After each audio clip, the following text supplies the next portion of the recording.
कभी किसी चाट के ठेले पर खड़े होकर सोचा है कि उस चटपटे तीखे स्वाद के पीछे आखिर क्या राज है? आज हम एक ऐसे ही राज से पर्दा उठाने वाले हैं। एक ऐसा राज जो एक बहुत ही साधारण से दिखने वाले मसाले में छुपा है। तो हमारी कहानी शुरू होती है रमण काका के चाट के ठेले से। उनके यहाँ की चाट का जो जादू था ना, वो किसी हरी या मीठी चटनी में नहीं, बल्कि एक पुरानी सी मटकी में रखे नमक में था। और बस यहीं से हमारा ये रहस्य भी शुरू होता है। और यही वो पहला सवाल है जो किसी के भी दिमाग में आता है। अगर ये गुलाबी है तो फिर इसे काला नमक क्यों कहते हैं? ये सिर्फ रंग का कोई धोखा नहीं है, इसके पीछे एक बहुत बहुत गहरी और पुरानी कहानी छुपी हुई है। चलिए मिलकर इसका जवाब ढूंढते हैं। अच्छा, इसे पहली बार सूंघने पर एक बड़ी अजीब सी, थोड़ी तीखी, अंडे जैसी गंध आती है। कई लोगों को लग सकता है कि शायद कुछ खराब है, पर असल में यही तो इसकी असली पहचान है। ये गंध आती है इसमें मौजूद सल्फर की वजह से। रमण काका इसे सिर्फ एक गंध नहीं मानते, वो कहते हैं ये धरती की गहराई की सांस है। मतलब एक ऐसी आवाज जो हजारों साल पुरानी है और सीधे जमीन के अंदर से आ रही है। और यहीं से इसकी असली कहानी की शुरुआत होती है। तो ठीक है, चलिए अब थोड़ा और गहराई में उतरते हैं और देखते हैं कि आखिर ये नमक बनता कैसे है।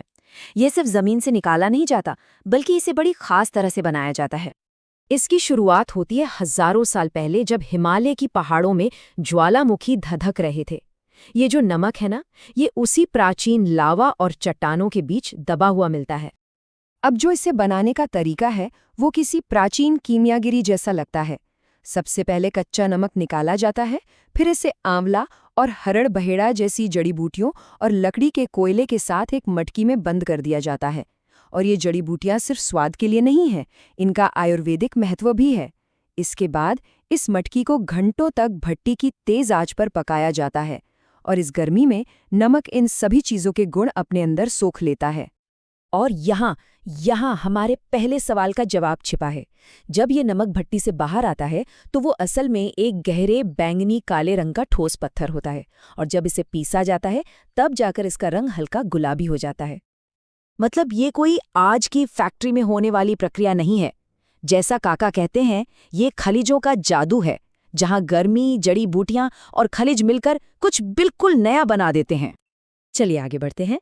अब ये देखते हैं कि ये जो अनोखी प्रक्रिया है, ये कैसे एक बिल्कुल ही अनोखा स्वाद पैदा करती है, जो हमारे साधारण नमक से मीलों दूर है।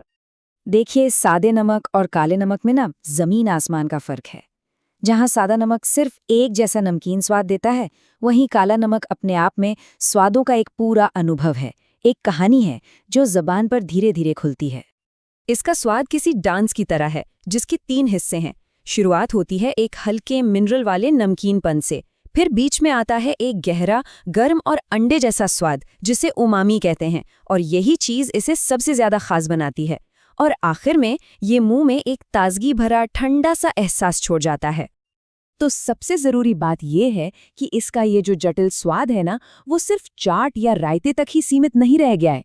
आज के ज़माने के शेफ इसके साथ नए नए प्रयोग कर रहे हैं। जरा सोचिए, तरबूज या आम पर एक चुटकी काला नमक उसकी मिठास को कितना बढ़ा सकता है। इसका इस्तेमाल अब कॉकटेल से लेकर वीगन डिशेस तक में हो रहा है, जहां ये बिना अंडे के भी अंडे जैसा स्वाद लाने का काम करता है। तो आखिर में इन सब बातों का मतलब क्या है? आइए समझते हैं कि ये साधारण सा दिखने वाला नमक क्यों इतना खास है।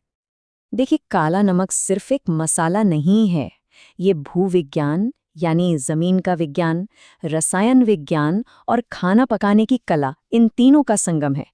ये प्रकृति और इंसान की कारीगरी का एक बेहतरीन नमूना है। तो अगली बार जब भी कोई इसे इस्तेमाल करे, तो ये याद रखने लायक बात है कि ये सिर्फ नमक नहीं है, ये हमारे खाने में धरती की हजारों साल पुरानी गर्मी और हमारी पीढ़ियों के ज्ञान का एक छोटा सा टुकड़ा है। ये कमाल की बात कही गई है। जैसे आइंस्टाइन ने विज्ञान के समीकरण बदल दिए, ठीक वैसे ही एक चुटकी काला नमक किसी भी साधारण सी डिश के स्वाद का पूरा समीकरण ही बदल देता है। ये एक सोचने वाली बात है ना, कि क्या एक साधारण सा मसाला एक ज्वालामुखी की सुलगती हुई याद हो सकता है, जो आज भी हमारे खाने में जिंदा है।